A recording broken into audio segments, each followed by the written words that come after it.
The Ethics of Judge Nadeau. This is a true story by Nancy Mador. The first I heard of Robert Nadeau was in June of 2003. I was driving home from Brattleboro, Vermont, after another failed attempt to get the shoe tree to carry my shoes. But I didn't mind the wasted trip. If you've ever been to Brattleboro, you know why. It's a special place, tucked away in a quaint little valley that's surrounded by tree-covered hills. I got into the shoe business the same way Cinderella got her prince. I had the right size foot. That got me a little side gig modeling shoes for a family friend. It wasn't the best paying job. Mostly I got paid in shoes, but it was something I enjoyed, and I was really good at it. I never found a sample that didn't fit, and I never got sick of trying on shoes.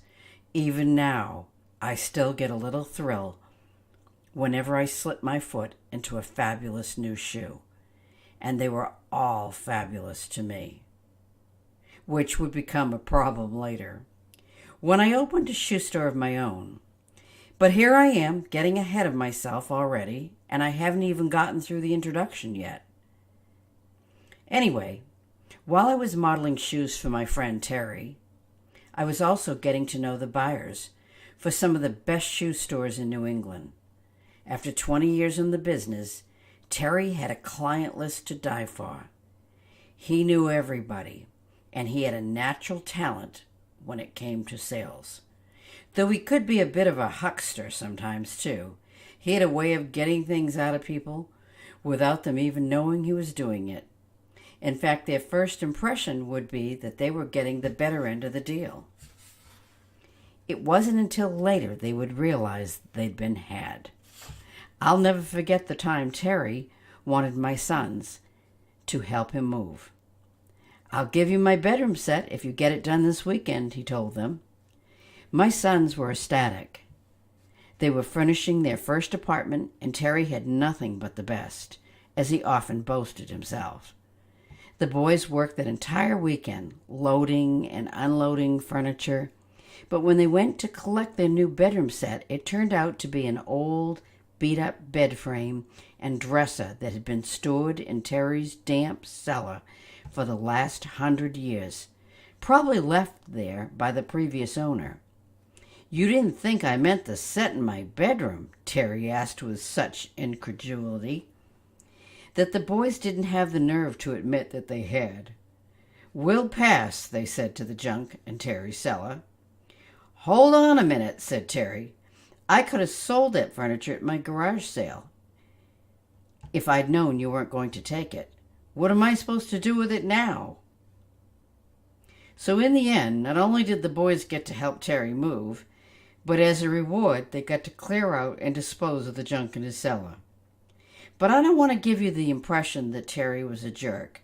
The truth is that he had done a lot for my boys over the years, and he knew that they would help him without any reward. But Terry loved screwing with people, and that's why those who knew him best would have a good laugh over the story about the bedroom set, including my boys. We all have our Terry stories. Even so, we were all surprised when we heard that Terry would be taking a 2-year vacation at the bequest of the feds, something about an insurance claim gone bad. I was even more surprised when he asked me to run his business while he was away. And that's why I was driving through Vermont that day in June. Most people would have been content with Terry's client list, but I had a hankering to open a few new doors, if only to prove that being a sales rep was something I could do. I was juggling a few other jobs as well, including writing erotic romance for Harlequin. But this favor I was doing for Terry would turn out to be one of the most rewarding experiences of my life. I thrive on performance-driven activity, and there is nothing more challenging than selling on commission. Most people would call me a workaholic, and I would probably agree, although I don't like the implication that there's anything dysfunctional about it. I suppose it's possible that I'm trying to escape from something. Life presents a steady stream of problems, while work is all about solutions. Working gives me a sense of control. I guess that's why I never had a job I didn't like. But I loved the shoe business, and not just because of the shoes. I liked working with the independent shoe stores, those little mom and pop shops that used to be so characteristic of New England back then. I have so many fond memories of those days. I'll never forget my trips to the barn in Newton, Massachusetts, for example, where the owner's two sons would meet me outside so they could carry my shoe bags up to the buying room. Or Footprints in Newington, Connecticut, whose buyer was so gracious and helpful that I hardly even noticed that he was educating me about the shoe business while I was selling him shoes. I've met so many wonderful shoe people over the years, and each spring and fall with the release of the new lines, we would all come together again. It was like Christmas for me when the boxes of new samples were delivered to my door.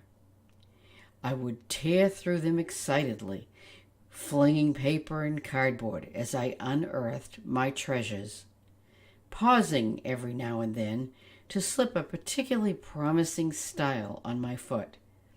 I had a room set aside for this purpose, but inevitably, that season's samples would end up scattered throughout my entire house, on countertops, shelves, and windowsills, as I contemplated which shoes would be that year's winners. Every brand goes through this. Each new season brings hundreds of new samples, most of which will never make it further than the sales rep shoe bags. It is the buyers who will determine which shoes are manufactured and which will be cut from the line. The biggest cuts occur at the shoe shows, and the biggest shows are in Las Vegas and in New York City, or they used to be. I heard recently that those shows are shutting down due to poor attendance. The news hit me hard, not just because the world is changing too fast for me to keep up with anymore, but also because those shows meant so much to me. It was like seeing family again, when twice a year we would all come together to talk about shoes. It was business, but it was personal too. What other industry greets their sales reps with a hug? After the shows, the reps hit the road. This was my favorite part of the job. I loved driving to and from destinations unknown, eating convenience store food, and trying to figure out where I am on the map. I love the feeling of being en route where nobody knows where I am, and, for the moment, there's no place I'm supposed to be. I think traveling must be in my blood, or maybe I've learned to love it from my mother, who was intent on seeing every inch of this country, despite having no money and 6 kids in tow. She took us from the East Coast to the West and then back again, with plenty of stops in between. Of course, traveling with my mother wasn't anything like your typical family vacation. Our travel involved a U-Haul and a new school, and our hotels were actually apartments. I noticed pretty early on that the only time my mother was truly happy with a place was before she actually got there. No sooner would we unpack that last box than she'd be on the lookout for something better.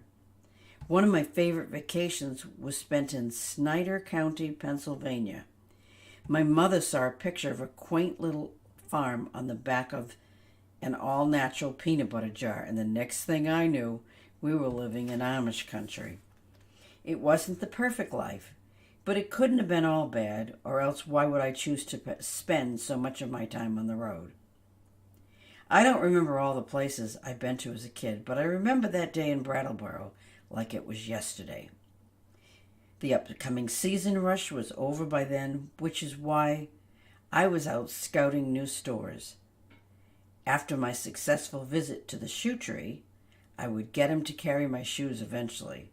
I lingered in downtown Brattleboro for a while, window shopping, until I found a homemade ice cream shop, which turned out to be just what I was looking for. Then I got in my car and headed down Highway 91 toward home. As if on cue, my cell phone rang. It was my best friend Mary Ann, and her call is why I remember that day so well. I'll never forget what she said when I answered the phone. I just had sex with my lawyer, and I don't know why.